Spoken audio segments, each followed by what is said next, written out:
وَلِلَّهِ الْأَسْمَاءُ الْحُسْنَى فَادْعُوهُ بِهَا وَذَرُوا الَّذِينَ يُلْحِدُونَ فِي أَسْمَائِهِ سَيُجْزَوْنَ مَا كَانُوا يَعْمَلُونَ۔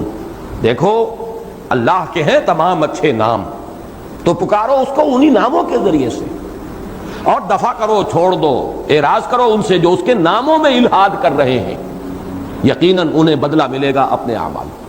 تو ناموں میں الحاد سے مراد کیا ہے کہ ہمارا چونکہ اللہ کے ساتھ جو بھی رابطہ قلبی اور ذہنی ہے، خاص طور پر ذہنی رابطہ، وہ اللہ کے اسماء کے حوالے سے، باقی ہم اللہ کی ذات کو تو جانتے نہیں۔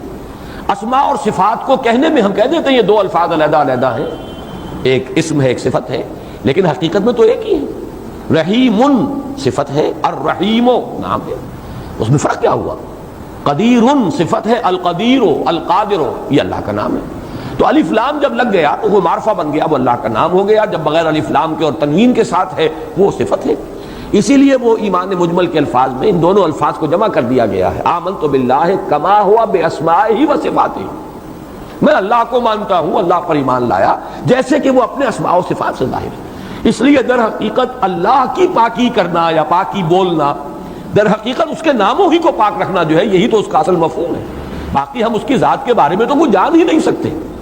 اچھا، اسماء کے ساتھ کوئی غلط تصور ملحق کر لینے کے کیا کیا صورتیں ہیں جس کو الحاد کہا گیا؟ الحاد فی الاسماء، الحاد جو ہے لحد سے بنا ہے، لحد کے معنی ہوتے ہیں ٹیڑھ یا کجی۔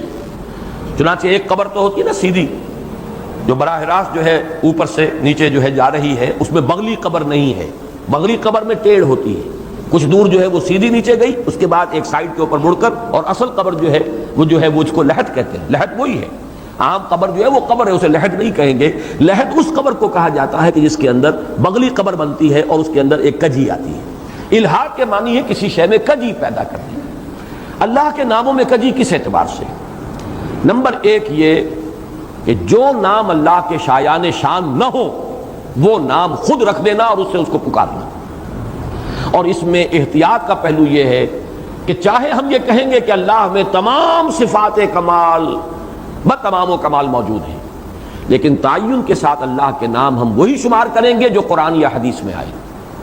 ہم اپنی طرف سے اچھا نام بھی رکھنا چاہیں، یہ احتیاط کے خلاف ہو جائے گا، اس لیے کہ ظاہر بات ہے اسی کو کہتے ہیں توقیفی امور، وہ معاملات کے جو حضور کے بتانے پر موقوف ہیں۔ ہمارا اپنا اجتہاد جو ہے اس میں کوئی کام نہیں کرے گا، ہماری اپنی استدلال اور استنباط جو ہے اس سے ہم کام نہیں لیں گے، بلکہ جو موقوف ہے حضور کے بتانے پر یا قرآن مجید میں اللہ کے بتانے پر۔ تو ایک تو یہ ہے کہ اللہ کے تعین کے ساتھ اسماء صرف وہ بیان کیے جانے چاہیے کہ جن اسماء کا ذکر قرآن اور یا حدیث میں موجود ہے۔ وہ 99 ناموں کی احادیث ہے، اگرچہ 2 حدیثوں میں کچھ فرق ہے ناموں کا، لیکن یہ کہ بہرحال وہ حضور صلی اللہ علیہ وسلم سے مروی ہے، اس کو ہم مانیں گے، لیکن اپنی طرف سے اللہ کا کوئی نام ہم نہیں رکھ سکتے، اس لیے کہ ہو سکتا ہے کہ ہم چاہے اپنی امکانی حد تک اللہ کی شان رفیع اور بلند شان کو ملحوظ رکھیں، لیکن یہ کہ ہمارے اپنے تصور کا کوئی نقص اس کے اندر جو ہے شامل ہو رہا ہے۔ دوسری بات یہ ہے کہ جو اللہ کے اسماء یا صفات ایسی ہیں کہ جو مخلوق کے لیے بھی مستعمل ہیں۔ رحیم، ایک انسان بھی رحیم ہو سکتا ہے، رحمت کی صفت اس میں ہو سکتی ہے۔ اسی طریقے سے علیم، اللہ کی صفت بھی ہے، العلیم اس کا نام ہے، لیکن بندے بھی تو صاحب علم ہوتے ہیں، بلکہ ہم لفظ علامہ بھی استعمال کرتے ہیں، بہت بڑا علم رکھنے والا، لیکن ہمیشہ ذہن میں مستحضر رہے کہ یہ لفظ جب اللہ کے لیے بولا جاتا ہے اس کی شان کچھ اور ہے، اور یہی لفظ جب بندوں پر اس کا اطلاق ہوگا یا مخلوق پر اس کا مفہوم بالکل مختلف ہے۔ اللہ علیم ہے بئی معنی کہ اس کا علم کامل، ما کان و ما یکون، اس کا علم مطلق ہے، اس میں کوئی حدود نہیں ہے، نا پیدا کنار۔ نمبر 2 اس کا علم ذاتی ہے، کسی اور سے اس کو نہیں ملا ہے۔ نمبر 3 یہ کہ اس کا یہ علم قدیم ہے، جیسے اس کی ذات قدیم ہے ویسے اس کا علم قدیم ہے۔ اور مخلوق کے لیے جب لفظ آئے گا تو 3 صفات، 3 اس کی شرائط جو ہے اس کے بالمقابل۔ مخلوق کوئی بھی ہو، بڑے سے بڑا رسول ہو، بڑے سے بڑا فرشتہ ہو، اس کا علم محدود ہے، اگرچہ ہم نہیں ناپ سکتے اس کی حدود کو، معاذ اللہ۔ فرشتے کے علم کو ہم کیا ناپیں گے؟ نبی انبیاء کے علم کی حدود ہم کہاں معین کریں گے؟ محمد رسول اللہ صلی اللہ علیہ وسلم کے علم کی حد ہم کہاں معین کریں گے؟ لیکن اصولاً یہ ماننا ہوگا کہ علم محدود ہے، مخلوقات میں سے کسی کا علم جو ہے لا محدود نہیں ہو سکتا۔ اگر یہ تصور ہے تو شرک ہو گیا۔ پھر اللہ کے صفت علم یا اللہ کے العلیم کا جو نام ہے اس کا گویا کہ آپ نے اس کو گرا دیا، اس کا تصور جو ہے وہ نہیں رہا جو اللہ کے لیے اس نام کا ہونا چاہیے۔ اسی طرح کسی کا علم ذاتی نہیں ہے، نہ وجود ذاتی نہ صفت ذاتی، اللہ ہی نے علم دیا ہے. لا یحیطون بشیء من علمہ الا بما شاء، کوئی احاطہ نہیں کر سکتا اس کے علم میں سے کسی شے کا بھی مگر جو بھی اللہ نے اس کو عطا فرما دیا، جو اللہ نے چاہا. اور تیسرے یہ کہ مخلوقات کل کی کل حادث ہے تو ان کا علم بھی حادث ہے. پہلے نہیں تھا پھر ہو گیا. حادث کے معنی یہ ہے کوئی شے پہلے نہیں تھی اب وجود میں آ گئی. پہلے علم نہیں تھا، ہمیں علم نہیں تھا، ہم پڑھتے ہیں علم حاصل کرتے ہیں، علم حاصل ہو جاتا. حضور صلی اللہ علیہ وسلم کو علم نہیں تھا، اللہ نے وحی کے ذریعے سے غیب کا علم بھی عطا فرمایا، غیبی امور بھی آپ پر کھول دیے. لا یظہر علی غیبہ الا من ارتضی برسول، وہ اپنے غیب پر مطلع نہیں فرماتا مگر اپنے رسولوں میں سے جس کو چاہے اور جتنا چاہے. تو یہ گویا کہ دوسرا پہلو ہے اللہ کے ناموں میں الحاد کا، کہ اللہ کے نام جو ہے، جب صفاتی نام جو اپنی اصل کے اعتبار سے مشترک ہیں مخلوق میں اور اللہ میں، جب وہ نام اللہ کے لیے استعمال کیا جا رہا ہو تو اس کی شان رفیع جو ہے، اس کی جو شان اعلیٰ ہے، اس کے اوپر اس کو برقرار رکھا جانا چاہیے. ایک تیسرا اور الحاد ہے اللہ کے ناموں میں، اس کی میں دو مثالیں آپ کو دوں گا. اللہ کے ناموں میں اس کی شان غفاری بھی ہے، شان ستاری بھی ہے، وہ رؤوف بھی ہے، لیکن اس کی شان شدید العقاب بھی ہے، منتقم بھی ہے، وہ شدید انتقام ہے. اب اگر آپ نے اس میں سے ایک پلڑے کو زیادہ جھکا دیا، دوسرے پلڑے کو ہلکا کر دیا، تو آپ کا تصور کج ہو جائے گا اللہ کے بارے میں، اور اس کجی کا ظہور آپ کے عمل میں ہوگا. یہی ہے کہ جو سورہ انفطار کا مرکزی مضمون تھا، یا ایھا الانسان ما غرک بربک الکریم، کس شے نے تجھے دھوکہ دیا اپنے رب کریم کے بارے میں. تم نے اس کی شان کریمی، شان غفاری، شان ستاری، اس کی شان رؤوفی، شان ودودی، اس کو اتنا نمایاں کر دیا ہے کہ اس کی دوسری شان تمہاری نگاہوں سے اوجھل ہو گئی، لہذا تم جری ہوتے چلے جا رہے گناہوں کے اوپر. بخشنے والا ہے، بڑا وہ تو نکتہ نواز ہے، وہ تو بہت ہی قریب ہے، لیکن اس کے ساتھ ہی وہ شدید انتقام بھی ہے، شدید العقاب بھی ہے، اس کی سزا بھی ہے.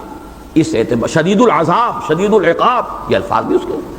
لہذا اللہ کی شانوں اور اللہ کے اسماء میں ایک توازن کی ضرورت ہے، اس میں عدم توازن ہی الحاد ہے. یہ تو اس کی سب سے نمایاں مثال ہے، یا ایھا الانسان ما غرک بربک الکریم. اس کی چوتھی اور جو غیر نمایاں شکل ہے وہ یہ بھی ہے کہ اللہ کے بعض نام جوڑوں کی شکل میں ہے. وہ المعز بھی ہے، المذل بھی ہے، الرافع بھی ہے، الخافض بھی ہے، القابض بھی ہے، الباسط بھی ہے. عزت دینے والا، ذلیل کرنے والا، کھولنے والا اور تنگ کر دینے والا، اٹھانے والا، بلند کرنے والا اور گرانے والا. ان میں سے اگر ایک ایک نام کے حوالے سے اسے پکاریں گے تو آپ کا تصور کج ہو جائے گا. یہ نام جب بھی اللہ کے لیے جائیں جوڑوں کی شکل میں لیے جائیں. ان میں سے کسی نام کو علیحدہ کر لیں گے، یا مذلو یا مذلو یا مذلو، یہ بہت ہی توہین ہو جائے گی اللہ تعالیٰ کی، کہ گویا کہ وہ ہے ہی ذلیل کرنے والا. یہ دونوں لفظ یا معزو یا مذلو فدعوہ بہا کی میں اس وقت بیان کر رہا ہوں کہ فللہ الاسماء الحسنی فدعوہ بہا. اور میں نے بارہ تذکرہ کیا ہے سلسلہ نقشبندیہ کے ایک بزرگ، ان سے میری ملاقاتیں رہی ہیں، فوت ہو گئے ہیں، سائیں عبدالرزاق صاحب دیپال پور میں وہ مدفون ہیں. ان کا ذکر ہوتا تھا اللہ کے اسماء کے حوالے سے، اور ذکر جہر، یا ستارو یا ستارو یا غفارو. اس کی حلاوت میں آج تک محسوس کر رہا ہوں، اس لیے اگرچہ کہ کم سے کم 30 برس ہو چکے ہیں ان سے ان ملاقاتوں کو جو کئی مرتبہ ہوئی، لیکن ایک خاص کیف، ایک خاص رنگ میں نے اس ذکر جہری کے اندر، خاص طور پہ جب جو آواز ان کی نکلتی تھی میں تو سوچا کرتا تھا نہ معلوم کہاں سے نکل رہی ہے یہ آواز. عام گفتگو میں نہایت سافٹ اسپوکن، بہت دھیمی آواز، لیکن جب وہ یہ ذکر کرتے تھے اللہ کے اسماء کے حوالے سے تو نہ معلوم کہاں سے وہ آواز نکلتی. لیکن یہ کہ یہ اس پر گویا کہ عمل تھا. فدعوہ بہا، پکارو اللہ کو. ہمارے ہاں زیادہ نمایاں ہو گیا اس میں ذات، اللہ اللہ اللہ، اور پھر اس میں یہ کہ ہو. یہ چیزیں جو ہیں میں کوئی نفی نہیں کر رہا نہ توہین کر رہا ہوں، جو یہ کرتے ہیں یہ ان کا اپنا ایک جو ہے ذکر کے اذکار کے اشغال کے ان کے اپنے طریقے ہیں.